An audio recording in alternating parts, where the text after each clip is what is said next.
Thousands of birds suddenly surrounded a passenger plane in midair. The pilots tried everything to escape, but the flock forced them into an emergency landing on the water. What rescuers later discovered in the cargo hold shocked the entire world. Subscribe so you don't miss the next unbelievable story, and tell us in the comments, where are you watching from? Captain Marcus Hayden had spent more hours in the sky than he could count, and even after decades of flying, he still felt a strange sense of reverence each time the plane lifted away from the ground. This morning was no different. The rising sun painted the horizon with gentle strokes of amber and pale gold, and the clear sky stretched endlessly ahead of him. The engines hummed with a steady rhythm, vibrating beneath his hands as he guided the aircraft along its designated course.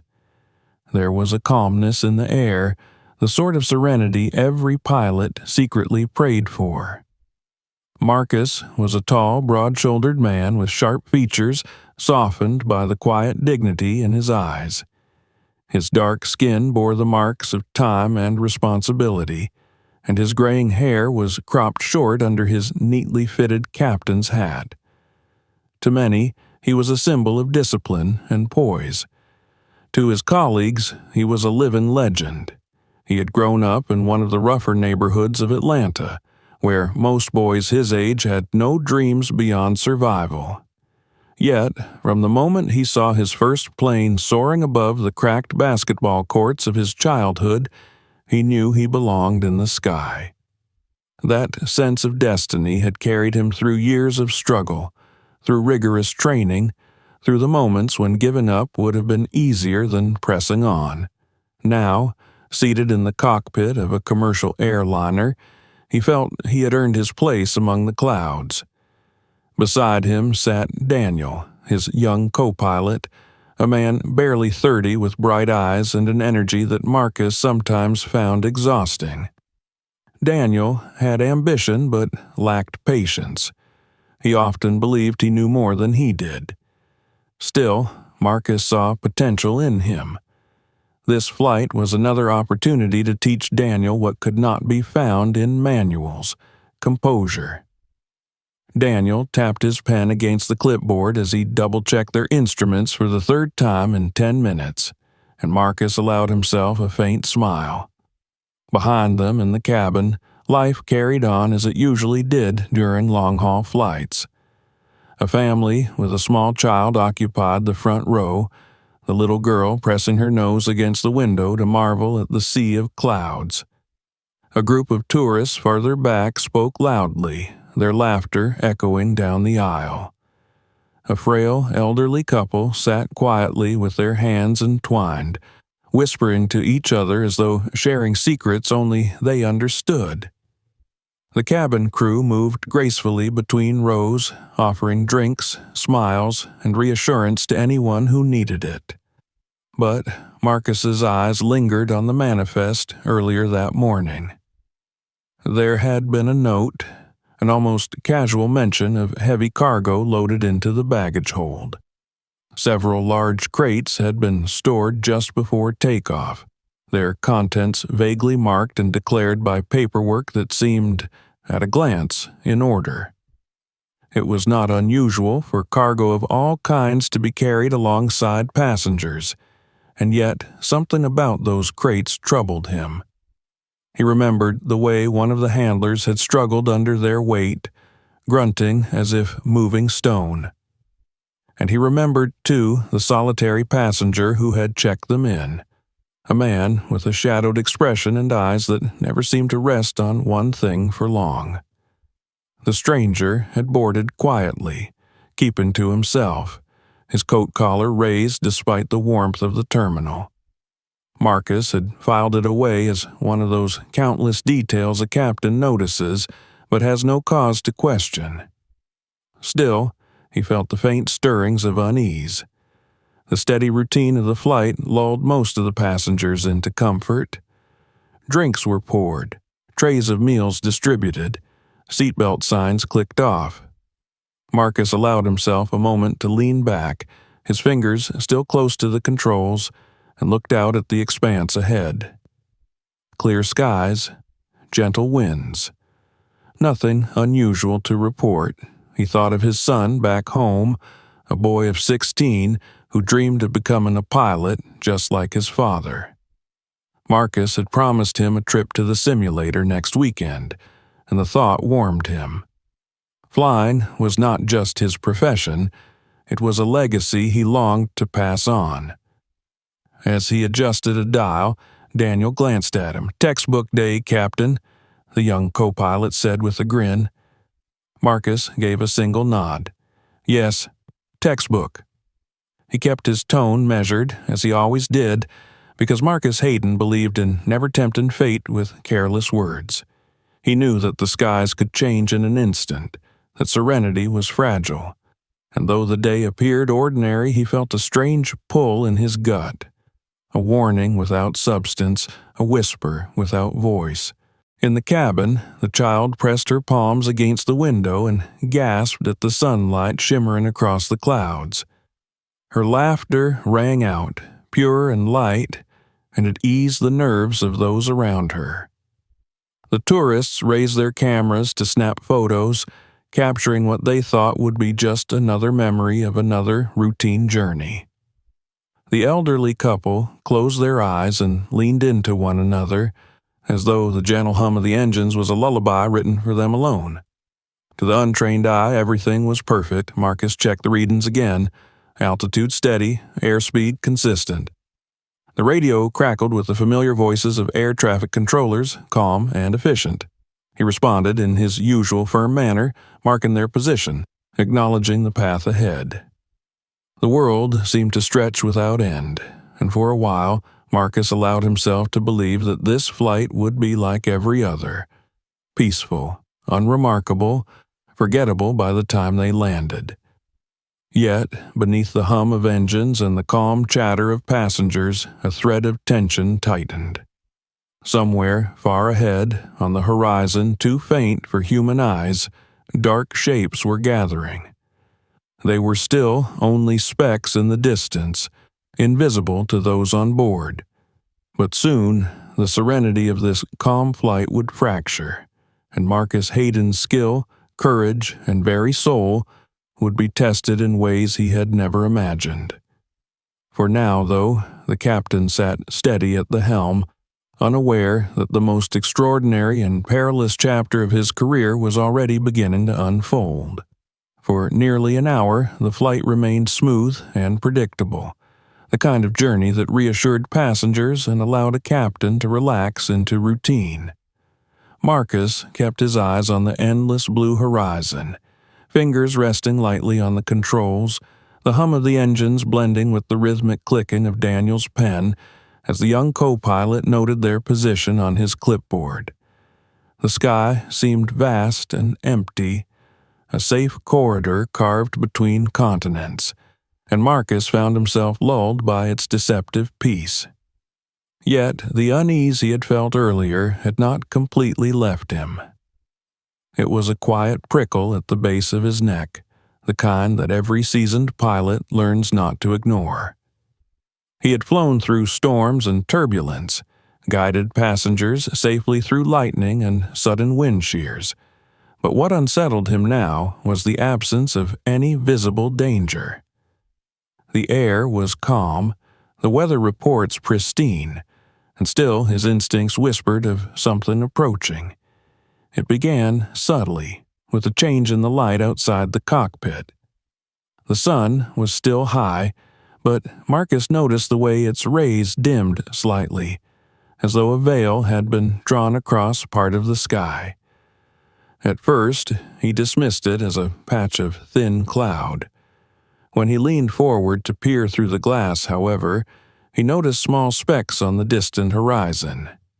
They were too numerous to be aircraft, too scattered to be debris.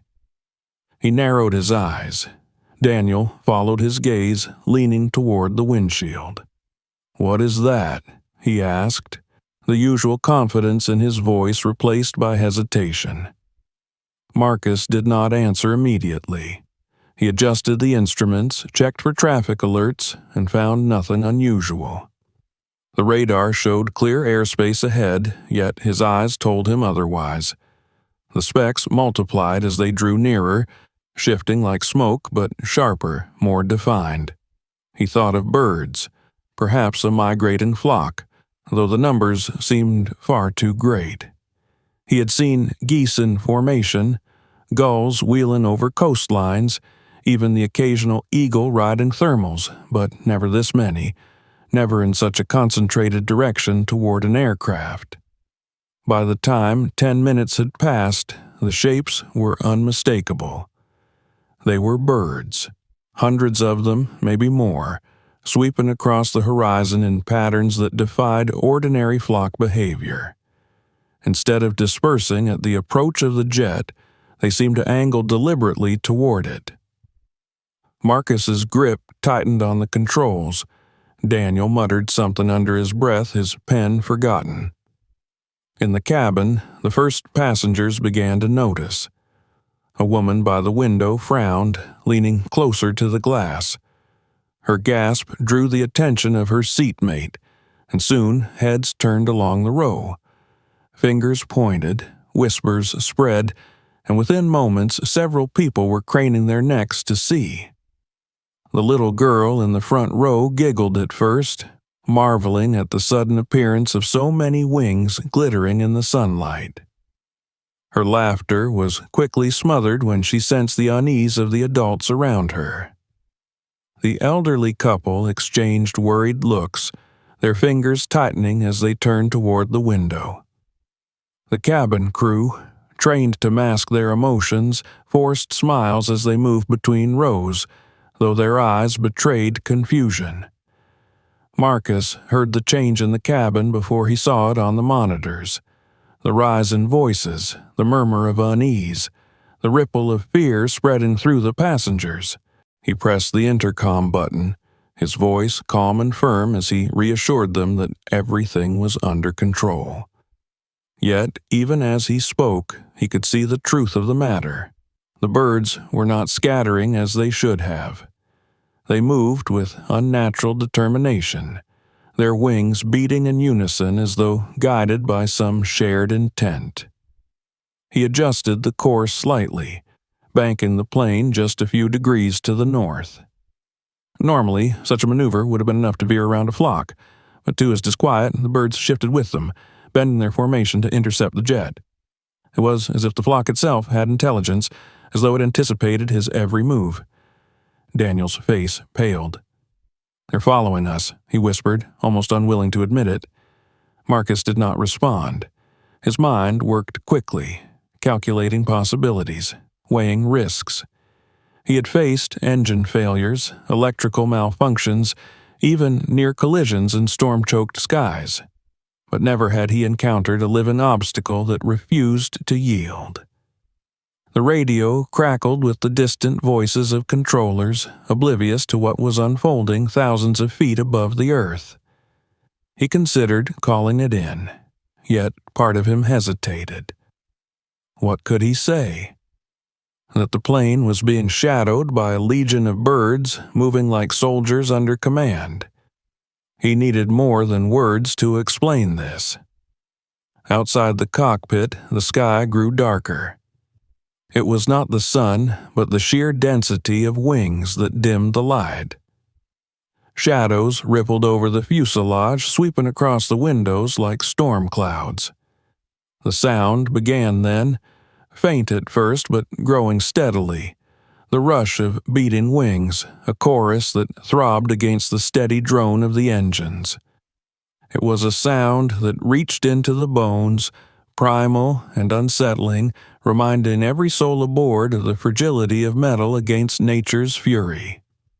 Panic in the cabin escalated. Some passengers pressed the call buttons frantically, demanding explanations from the crew. Others clutched armrests with white knuckles, their eyes fixed on the writhing mass outside. A man pulled out his phone and began recording, muttering disbelief as he filmed. The child, who had giggled before, now cried softly, hiding her face against her mother's chest. Even the tourists, once so loud, had fallen silent, their laughter gone, replaced by wide-eyed dread. Marcus spoke again over the intercom, his voice a deliberate anchor of calm. He told them it was nothing to fear, that the situation was under control, that everything was being handled with professionalism. But the words felt thin even to him. The truth pressed heavy in his chest. This was no ordinary encounter. Birds were creatures of instinct, yet these moved as though driven by something far beyond instinct. They hemmed the plane in, darting ahead to block, wheeling back to circle, closing in from every angle. Daniel glanced at him, his voice barely steady. "What do we do if they don't break off?" Marcus stared ahead, his jaw tight. The question had no easy answer. For the first time in years, he felt the stirrings of genuine fear, not for himself, but for the lives entrusted to his hands. He had promised them safety when they boarded his plane, and now the sky itself seemed determined to betray that promise. The hours of calm flight were over. The serenity of the journey had been shattered. The passengers, the crew, and even the captain himself knew they were witnessing something unnatural, something that could not be explained by weather charts or flight manuals.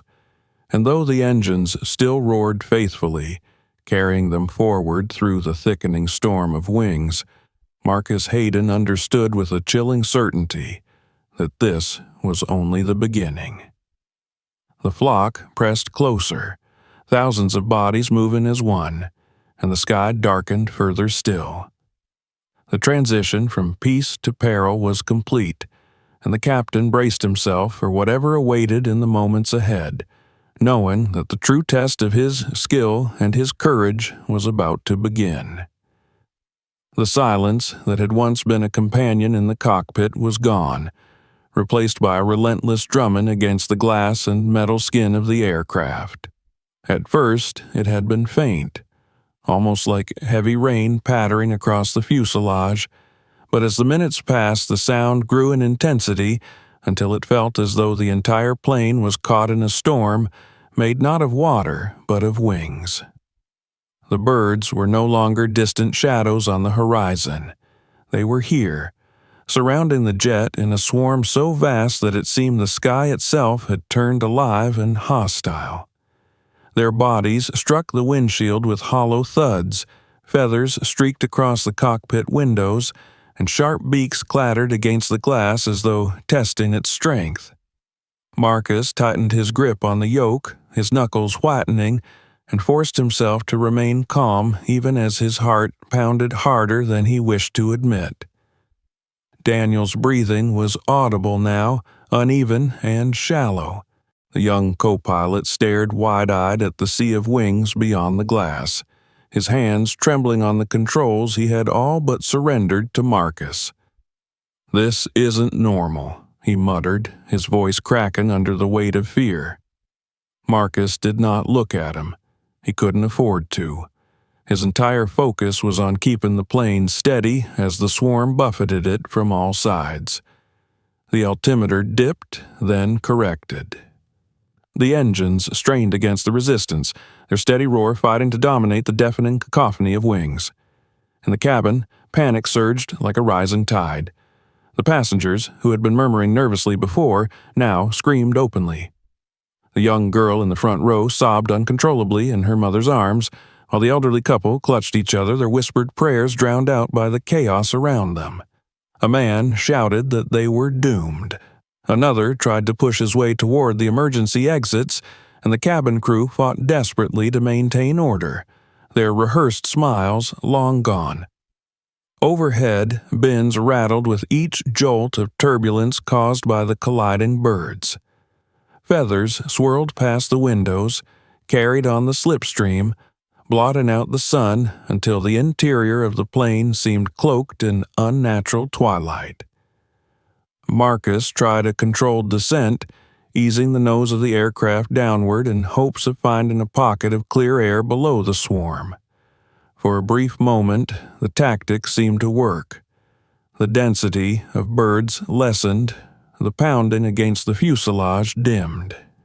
But within seconds, as if sensing his maneuver, the flock shifted with him, diving in unison to meet the aircraft once more.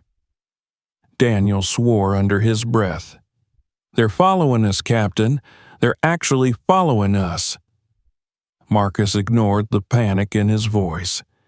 He adjusted course sharply to the east, but again the birds mirrored him, curving in the same direction like a living tide determined to hem them in. The first real blow came when a large bird slammed directly into the starboard engine. There was a sickening crunch, followed by a thunderous explosion that shook the plane from nose to tail. A flash of fire burst from the turbine before it sputtered and died, the roar replaced by an awful silence on that side of the aircraft. Alarms screamed in the cockpit, red lights flashing across the control panel. Marcus's training took over. He cut fuel to the damaged engine, closed the fire shutoff valve, and worked quickly to stabilize the plane on the remaining engine. He spoke firmly into the radio, declaring an emergency, his voice measured even as adrenaline surged through his veins. In the cabin, the explosion had set off pandemonium. The entire plane lurched violently, sending drinks, phones, and bags tumbling into the aisle. Passengers shrieked, some praying, others cursing, their fear raw and unfiltered. The cabin crew shouted for them to remain seated, to keep their belts fastened, but few listened. One man tried to unbuckle and run toward the cockpit, only to be restrained by a stewardess whose face was pale with terror yet unyielding with duty. Daniel leaned closer to Marcus, his voice trembling. "One engine down, Captain. What if the other one—" He didn't finish the thought. He didn't need to.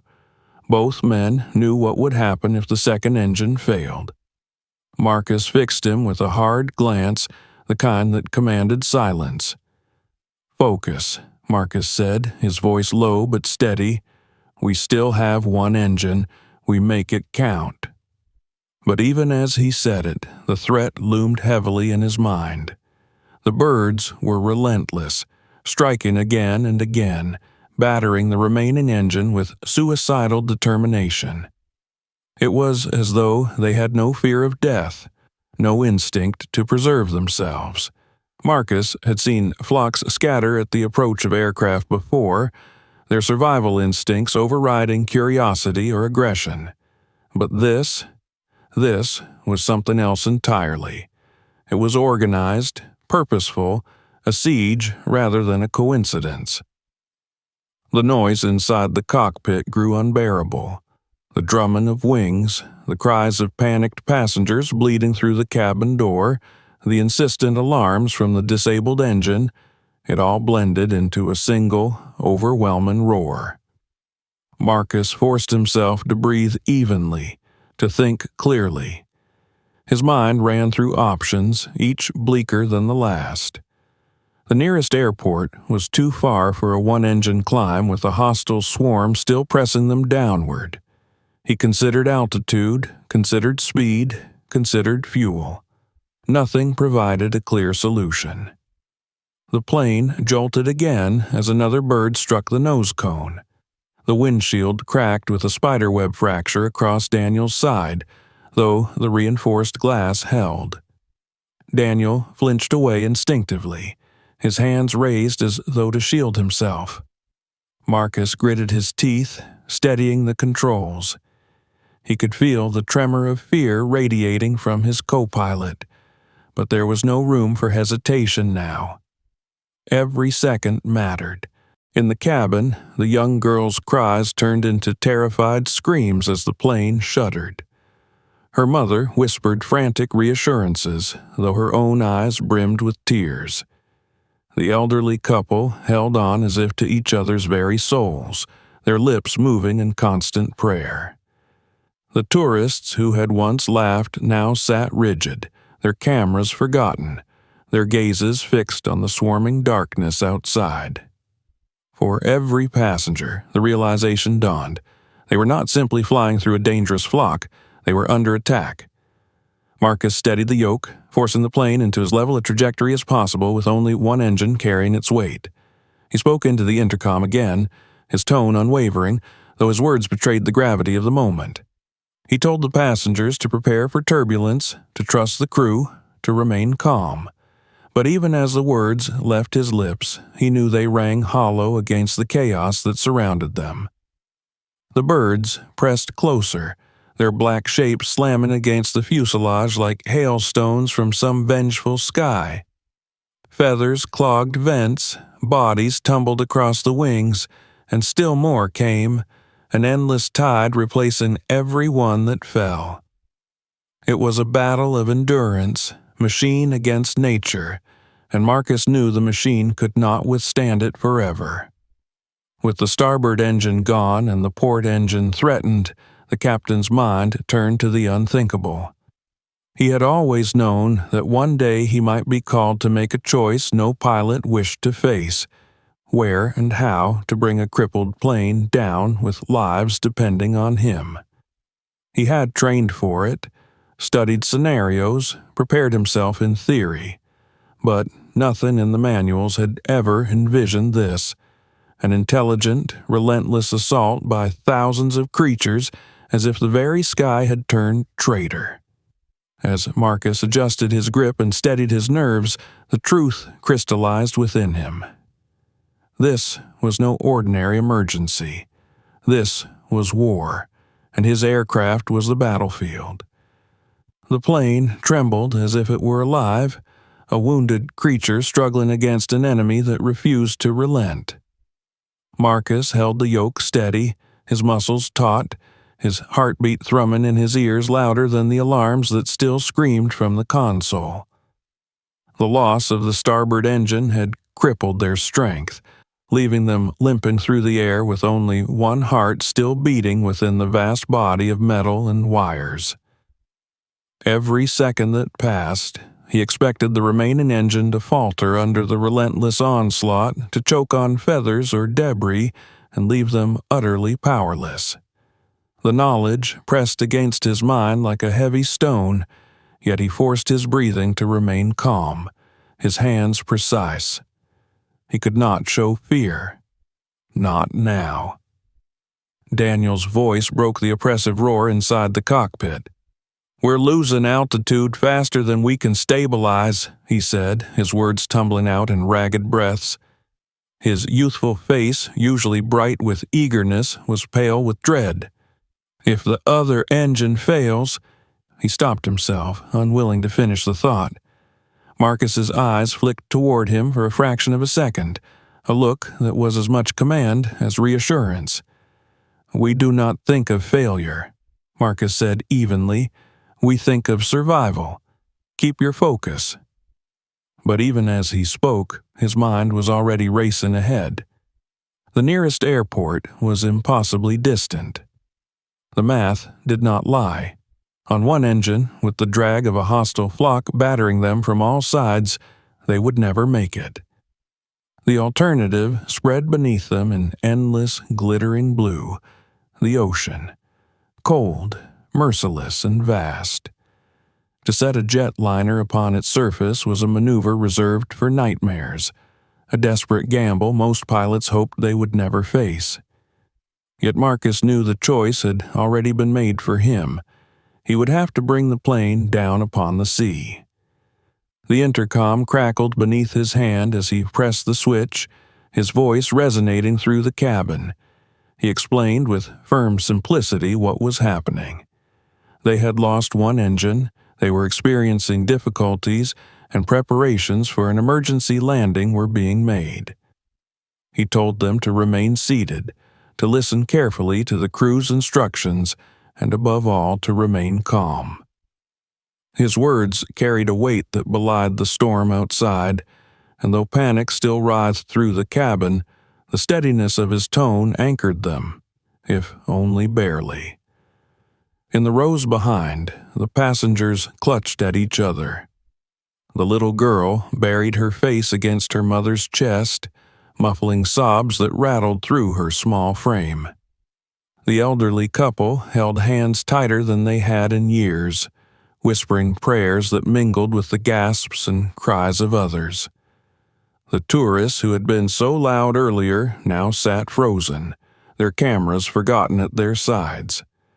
For every passenger, time seemed to slow into a terrible clarity, each second a bead of anticipation strung upon a fragile thread of hope. The cabin crew moved with remarkable discipline, their training carrying them through even as their eyes betrayed fear. They demonstrated brace positions, distributed life vests, and repeated instructions over the din of wails and shouts. One stewardess, her voice trembling but determined, knelt beside the panicking man who had tried earlier to force his way toward the exits. She held his gaze, spoke with quiet authority, and at last he slumped back into his seat, defeated by the inevitability pressing in from every direction. Outside, the birds still wheeled and struck, as though determined to drive the jet from the sky. Marcus guided the descent with meticulous calculation, balancing speed with angle, fighting the plane's natural resistance against such a maneuver. The altimeter wound downward with merciless speed. At intervals, he feathered the remaining engine, coaxing it, praying silently to the machine that had never failed him before. Daniel's voice wavered. "We'll hit the water too hard at this rate." Marcus did not look at him, his eyes locked on the horizon. "Then we change the rate," he answered, and his hands moved with the precision of decades. He eased the nose, adjusted the flaps, and fought against the unyielding drag of the birds battering them like a living storm. The ocean rose up to meet them, its surface glittering deceptively calm, an endless sheet of blue glass. Marcus's mind fractured into two selves, one that saw the raw, terrifying enormity of what was coming, and another that acted purely by instinct and training, commanding his body with absolute precision. He thought of his son, waiting at home, dreaming of the skies. He thought of the passengers behind him, each one trusting him with their fragile lives. He thought of the oath he had made to himself as a boy staring up from cracked asphalt streets, never to falter, never to give up. The final seconds stretched into an eternity. The wings skimmed the air with fragile grace, the fuselage quivered with strain. The ocean swelled larger and larger until it filled every window. Marcus pulled the yoke gently, calculating the perfect balance between lift and drag, the narrow margin that would determine survival or catastrophe. The plane shuddered as though in agony, its frame groaning against the unnatural angle. The remaining engine screamed with exertion, a desperate cry that echoed the collective breath of every soul on board. Then came the impact. It was not a crash, but a violent embrace, metal meeting water with a force that sent shock waves through the entire structure. The nose dipped, then lifted as Marcus wrestled it level, the fuselage skimming the surface before settling with a thunderous splash that sent walls of spray towering into the air. Inside, passengers were thrown forward, screams colliding with the grinding roar of metal and water. Overhead, bins burst open, luggage spilled, oxygen masks shook from their housings, though none deployed. For a heartbeat it seemed the plane might split apart, but Marcus held firm, guiding the crippled craft as though coaxing it into sleep. Silence followed. Silence, broken only by the groan of metal and the ragged sobs of those who realized they were still alive. The plane floated, battered but intact, upon the endless expanse of sea. Relief surged, but it was short-lived. Already, outside, the birds circled. Their cries pierced the air, shrill and furious. When the first passengers moved to the emergency exits, flinging them open to escape, the flock descended. Wings beat against the opening, talons clawed at outstretched hands, beaks snapped at the bright orange of life vests. Panic surged anew as people stumbled back, screaming, clutching at wounds. The only safety seemed to be beneath the water, where those who leapt and dove could escape the fury of the sky, surfacing gasping and wide-eyed some distance away. Marcus remained in the cockpit, his chest heaving, his hands still locked upon the controls, though their task was done. He heard the chaos behind him, the cries of passengers and the shouts of crew, and he closed his eyes for a moment. He had brought them down alive, but the battle was far from over. The birds were not finished. Whatever had driven them to attack remained unresolved, and now, as the crippled jet floated vulnerable upon the sea, he knew the next stage of their ordeal was only beginning. The plane drifted on the restless surface of the sea, its once proud frame battered and humbled, but still miraculously afloat. The immediate terror of impact had passed, yet the atmosphere inside remained thick with dread. Passengers sobbed, clung to one another, or sat in stunned silence, unable to process the enormity of what had just transpired. Some stared out of the windows, their faces pale in the dim light filtering through the feather-choked sky, and saw the silhouettes of the birds circling relentlessly above. It was as though the flock, having succeeded in driving the aircraft from the heavens, now lingered to ensure that it never returned. Marcus unbuckled himself from the captain's chair for the first time since the crisis began. His body ached from the tension he had held in every muscle, yet his mind remained focused, sharp with the awareness that their danger was far from over. Daniel slumped beside him, his forehead beaded with sweat, his hands trembling as he wiped them against his uniform. The younger man's eyes were haunted, filled with the unmistakable shadow of someone who had come face to face with mortality. "We're alive," Daniel whispered, as if saying it aloud might make it true. Marcus gave a short nod. For now. He stepped into the cabin, greeted by a wave of desperation. The crew struggled to maintain order, shouting over the din of frightened voices, trying to keep passengers from rushing the emergency exits. Several had already attempted to escape into the open sea, only to be forced back by the furious onslaught of talons and beaks. A man nursed a bleeding arm where a bird had clawed him, while another sobbed as his life vest was torn away before he could leap into the water. The realization spread quickly.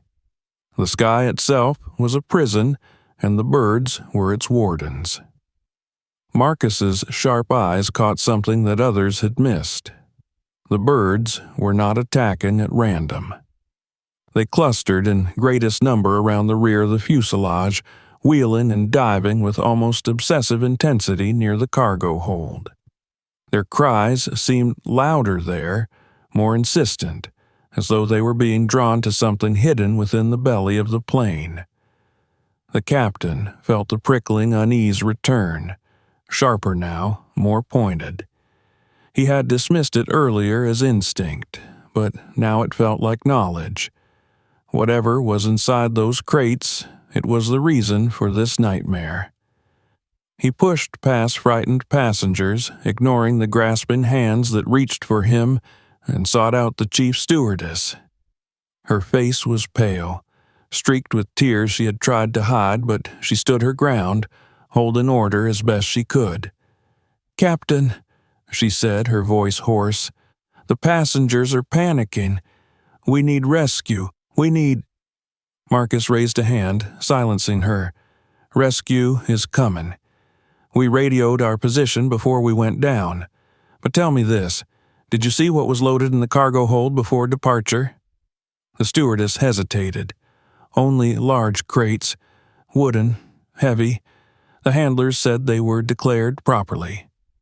Her uncertainty was plain, and Marcus felt the knot tighten in his chest. He remembered the man in the coat, the way he had avoided eye contact, the faint scent of secrecy about him. Contraband, Marcus thought. Something alive, something that did not belong here. The plane groaned, shifting with the swell of the waves. From outside came another chorus of cries, sharp and angry. The passengers shrank back from the windows as the birds swept low, their wings battering the glass. Marcus moved forward, steadied himself against a seat, and turned to address the cabin. His voice, though quiet, carried the authority of command. "Stay seated. Do not open the exits. Help will come. We must keep calm until then." His words did little to ease the tension, but they offered a thread for people to cling to, and in that moment it was enough. Time crawled. Minutes stretched into an hour, and at last the distant hum of engines signaled approaching vessels. The Coast Guard had arrived. Relief surged through the passengers as they spotted the shapes of small boats cresting the waves, growing larger as they drew near. But even before they could rejoice, the birds reacted. Their formation shifted, diving lower, more aggressive, as if determined to guard their prize. The rescuers slowed their approach, cautious under the sudden storm of wings. Marcus leaned against the cabin wall, watching the chaos outside with grim understanding. The birds were not merely attacking. They were defending. And what they defended lay in the cargo hold of his aircraft. The rescuers eventually drew close enough to toss lines across the water. Crew members ushered passengers forward in groups, helping them climb into waiting boats. It was a perilous process, the birds swooping to strike at any who lingered too long in the open. Yet, one by one, people were evacuated, screaming, sobbing, but alive. Marcus refused to leave the plane. He remained with a handful of crew, his gaze fixed on the rear where the noise of the birds grew almost unbearable. From within the cargo hold came another sound, faint but unmistakable. Scratching, flapping, the muffled cries of something alive. Marcus turned his head sharply, listening, his suspicions confirmed. The crates were not mere cargo, they were cages. Daniel approached him, his expression ashen. "Captain, did you hear that?"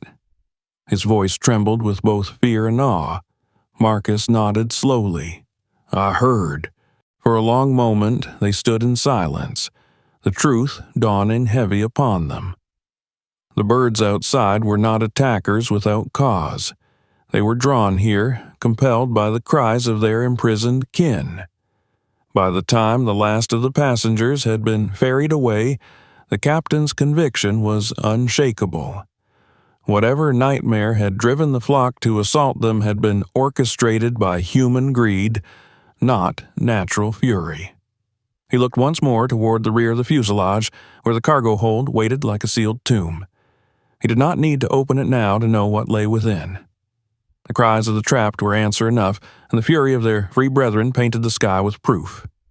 As the rescue boat circled, awaiting final clearance to tow the battered aircraft toward shore, Marcus remained standing tall in the aisle, his hands clenched, his heart heavy with the knowledge that their ordeal was not yet over. Soon the truth would be laid bare.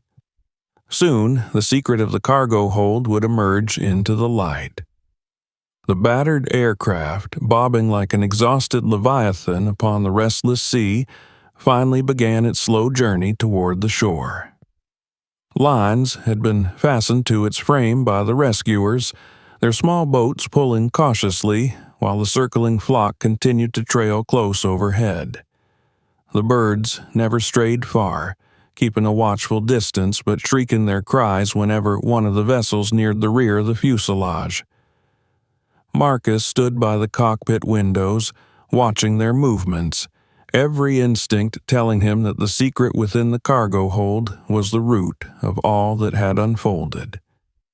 The cries from inside the belly of the plane grew louder as the hours passed, faint though muffled, yet undeniable to ears that were straining for clarity. On deck, the rescuers exchanged wary glances, muttering to one another about the strange behavior of the birds.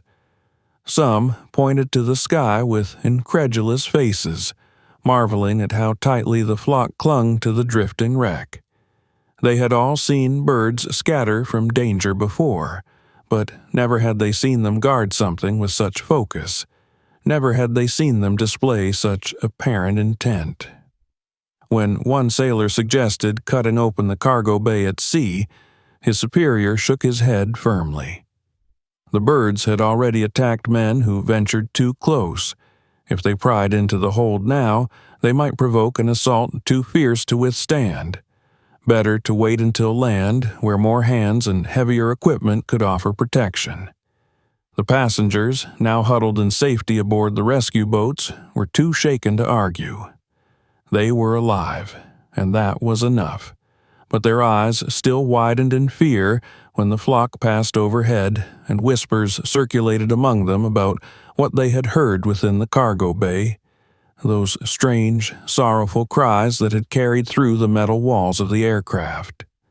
Some spoke of cursed cargo, of spirits or omens, while others, more rational, suspected something living, smuggled where it had no right to be. Marcus, however, needed no speculation. In his heart, he already knew the truth. The image of the man in the coat haunted him, the way he had slunk through boarding with his eyes fixed on the floor, the way he had watched those crates as though his very life depended upon them. Marcus had flown many flights carrying all manner of cargo, but this was different. This was alive, and it was calling to its kin in a voice more powerful than any human law. The journey to shore took longer than any of them wished, every swell of the ocean tugging at the wounded aircraft like a predator testing its prey. The sun was low by the time the coastline came into view, and with its appearance came a ripple of hope. Yet, even as the harbor lights glittered ahead, the birds did not retreat. They followed, relentless, a black ribbon unraveling across the sky. Their cries carried over the waves, so constant that the men on the towboats pressed cloth to their ears to dull the sound. When, at last, the plane was hauled into the shallows and tethered at the dock, a unit of uniformed officials awaited them. Police, customs officers, and a handful of men in plain clothes stood with arms crossed, their faces grim. They had been briefed on the emergency, on the loss of an engine and the miraculous water landing, but their eyes were drawn almost at once to the sky where the flock wheeled overhead. Even from shore, the phenomenon was undeniable. The birds were not dispersing. They were guarding. Marcus was among the first to step onto solid ground, his boots heavy with seawater, his uniform clinging damply to his frame. He straightened to his full height despite the exhaustion in his bones. When the lead officer approached, notebook in hand, Marcus wasted no time. "It's in the cargo hold," he said simply, his voice hoarse but steady. "Whatever those birds want, whatever's drawn them here, it's in those crates." The officer studied him for a long moment, then gave a curt nod. Orders were barked. Men hurried aboard, and a team equipped with crowbars and cutting torches made their way to the rear of the plane. The flock above screamed louder, circling tighter as if aware that the moment of revelation had arrived. Inside the cargo bay, the smell hit them first. A thick, musky stench of feathers and sweat, tinged with the acrid odor of sedatives and decay. The men exchanged uneasy looks as they moved closer to the stacked wooden crates, each one marked with false labels declaring them as machinery, but the muffled sounds left no room for doubt.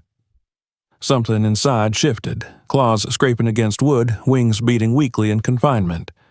One crate rocked slightly, and from within came a pitiful cry that pierced the air with heartbreaking clarity. When the first crate was pried open, the truth spilled into the dim light. A mass of feathers, eyes dull yet burning with desperation, filled the space within. Exotic birds, their plumage a riot of brilliant colors dulled by filth and confinement, lay huddled together. Some flapped weakly, too drugged to rise. Others lifted their heads and cried in voices that echoed out of the bay and into the sky. The sound electrified the flock outside, which answered in a deafening chorus, their cries now triumphant, furious, and unrelenting. The men recoiled in shock. Several cursed under their breath, others stared in disbelief. More crates were opened, each revealing the same. Rare birds, species worth fortunes on the black market, jammed into spaces too small to contain them, many half dead from neglect. Some had suffocated, their lifeless bodies pressed against their living companions, and the sight drew gasps of revulsion even from hardened officials. Marcus stood in the doorway of the bay, his jaw tight, his chest heavy with fury. He had seen much in his years as a pilot, but never such cruelty. And in that moment he understood the purpose of the flock's relentless assault. They had not sought vengeance. They had sought rescue. Their kin had called to them through the darkness of wood and steel, and they had answered with the only power they possessed, sheer numbers and unyielding devotion. The man in the coat was dragged forward from among the passengers who had been held aside. His face remained expressionless, but his eyes flickered with something between defiance and fear as the officers pressed him against the side of the dock. Questions were hurled at him, demands for explanation, but he gave none. He kept his mouth shut, jaw locked, his silence only deepening the hatred in the eyes of those who had witnessed the suffering he had caused. The officials did not need his words. The evidence was clear. These were creatures smuggled for profit, torn from jungles and forests to be sold as trophies to the wealthy. The man's past crimes had already marked him, but this was unforgivable. Above, the flock wheeled lower as though awaiting the liberation of their kin. When one of the cages was carried from the hold and set upon the dock, the birds erupted in cries that shook the air. They hovered close, wings flashing, eyes bright with something that seemed more than instinct.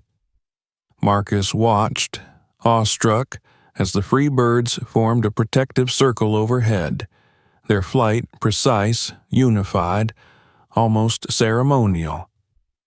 The authorities began the grim work of cataloging the cargo, counting the living and the dead, and arranging for the survivors to be taken to sanctuaries.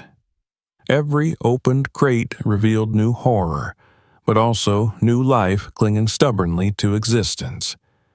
Some of the crew wept openly at the sight, while others turned away, unable to stomach the cruelty laid bare before them. Through it all, Marcus remained silent, his gaze fixed on the sky and the extraordinary display of loyalty unfolding above. He felt a weight in his chest that was more than anger, more than sorrow. It was awe. He had witnessed the miracle of flight his whole life, but never had he seen it wielded with such purpose, such unity, such unbreakable resolve. The birds had accomplished what no human army could have done. They had brought an airliner from the sky to save their own. As the last crate was pried open and its broken occupants revealed, Marcus closed his eyes briefly and exhaled.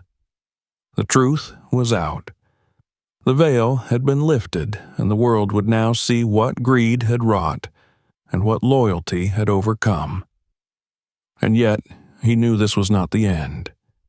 The consequences would ripple far beyond this dock, beyond this night. Laws would be tested, markets disrupted, consciences shaken. The man in the coat would face justice, but the greater judgment had already been rendered by the natural world itself. Humanity had been reminded of a truth it had long forgotten, that the bonds of life extended beyond species, and that the call of freedom was strong enough to shake even the steel of the skies.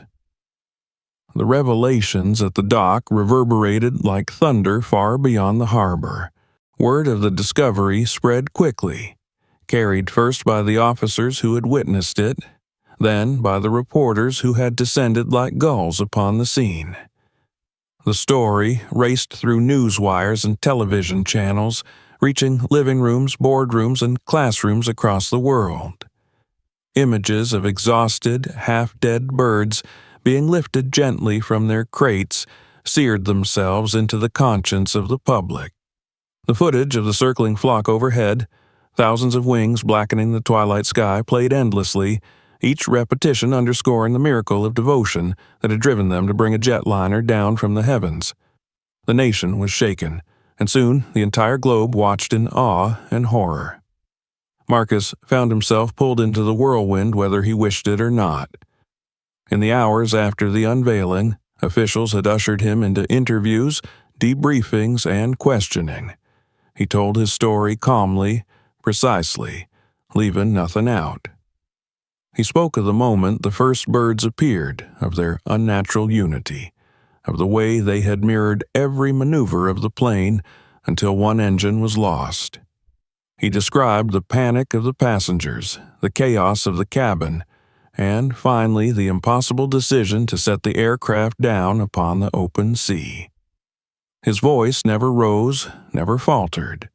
Yet those who heard him felt the weight of every word, for it carried the gravitas of a man who had faced death and seen the line between human power and natural force erased. The authorities wasted little time in parading the captured smuggler before the cameras. Shackled, silent, his eyes downcast, he was led away under heavy guard, his refusal to answer questions painting him as the villain he was. The world did not need his confession. The evidence had already condemned him. He would spend the rest of his days behind bars, forgotten by the masses except as the man whose greed nearly cost hundreds of innocent lives and brought shame upon human conscience. For Marcus, though, the man was almost irrelevant. The true lesson lay not in his crime, but in the extraordinary response of the creatures he had sought to exploit. As the days unfolded, the rescued birds were transported to sanctuaries, wildlife reserves, and aviaries that could provide the care they desperately needed. Veterinarians worked tirelessly, some shaking their heads at the damage inflicted, others marveling at the resilience of the survivors. The sight of brilliant plumage slowly regaining its sheen became a symbol of hope. Children sent letters and drawings to the sanctuaries, scrawled images of colorful wings and heartfelt wishes for recovery. Activist groups seized the moment to demand stricter laws against trafficking, pointing to the tragedy as undeniable proof of humanity's arrogance.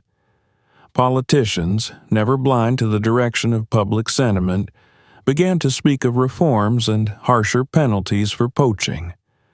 For a brief time, it seemed as though the world might change. But amid the speeches and headlines, Marcus kept his thoughts quieter, closer to his chest.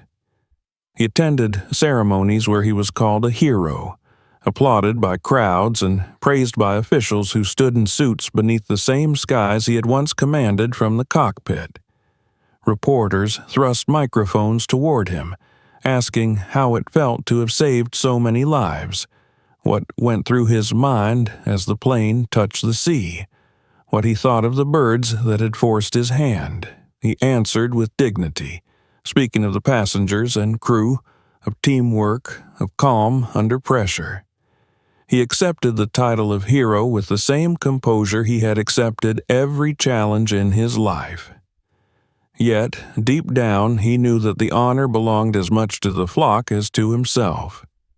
Without their intervention, the cries from the cargo hold would have gone unheard. Without their determination, The cruelty hidden in those crates would have vanished into silence. In the quiet of his home, away from cameras and ceremony, Marcus reflected on what he had seen. The image of thousands of wings, moving as one with purpose and conviction, haunted his dreams. He would wake at night hearing the echo of their cries, half warning, half plea, reverberating through the darkness. He thought of how close death had come, how easily the sea could have claimed them all. Yet, what lingered most was not the fear, but the awe. The birds had acted with a unity no human force could have orchestrated. They had risked their lives, hurling themselves against steel and fire for the chance to free their imprisoned kin. He recalled his son's voice the night he returned home, trembling with questions, wide-eyed with wonder.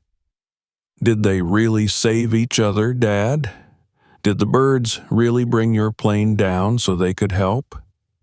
Marcus had knelt, placing a hand on the boy's shoulder, and told him the truth. Yes, they had. It was not instinct alone.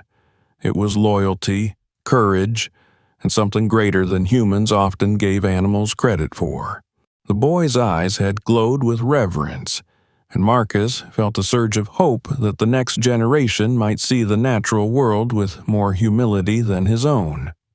Weeks passed, and the incident remained a topic of fascination. Scholars debated whether the flock's actions were coordinated instinct, collective intelligence, or something bordering on the inexplicable. Scientists studied the recordings, pointing to patterns in their flight, while philosophers spoke of moral lessons, of the kinship between beings that humans too often denied. Marcus listened when asked, but he did not need theories. He had seen enough with his own eyes. The plane itself was salvaged from the shallows and brought ashore, a battered relic of survival. Tourists came to gaze upon it, touching the dents where wings had struck, staring at the cracked windows that had withstood the fury of the sky. For some, it was a symbol of human resilience, for others a reminder of fragility. To Marcus, it was both. He stood beside it once more, his hand pressed against the scarred fuselage, and thought of how it had carried him faithfully through the storm until it could carry him no further. In the end, the official record would list the incident as an unprecedented avian strike, a tragic accident compounded by illegal smuggling. The paperwork would reduce it to categories and codes, filed away in archives for future study. But for Marcus, it was never just an accident. It was a revelation. He had looked into the eyes of a force that did not bow to man's machines, and he had seen devotion written in the sweep of wings across the sky. On a quiet evening, long after the world had moved on to new stories, Marcus stood in his backyard, gazing upward. A flock of ordinary starlings wheeled in the distance, their flight weaving patterns against the setting sun. He watched them with a reverence he had never known before, his chest tightening with emotion. They were small, fragile, nothing like the avian army that had once surrounded his aircraft, yet their unity was no less beautiful. He thought of the birds he had seen freed from their crates, their battered wings stretching at last toward freedom, and of the countless others that had sacrificed themselves in the assault to make that freedom possible. He closed his eyes and breathed deeply, the evening air filling his lungs, carrying with it the faint rustle of wings from afar. The world had changed for him in those hours above the sea, changed in a way no metal or speech could ever capture. He had come to understand that the sky was not his alone to command, that every creature had its claim upon it, its right to soar, to live, to be free. And as he opened his eyes once more, Marcus Hayden, captain of the skies, whispered a silent vow to the horizon, that he would never again look at flight as mere machinery and control, but as a shared gift, a fragile bond between man and nature, one that must be honored with humility. The memory of that day, the circling flock, and the cries of freedom would remain with him forever. It was not just a story of survival. It was a lesson, carved in sky and sea, that the world could not afford to forget. If you enjoyed this incredible story, make sure to subscribe so you don't miss the next shocking events we uncover. Trust me, the stories coming up will leave you speechless. Click here to watch our next video. It's even more unbelievable than this one. And don't forget to explore our other videos, each filled with twists you won't see coming. Finally, share this video with your friends and family. Let them experience the same jaw-dropping moment you just did. The more people see it, the more they'll be hooked.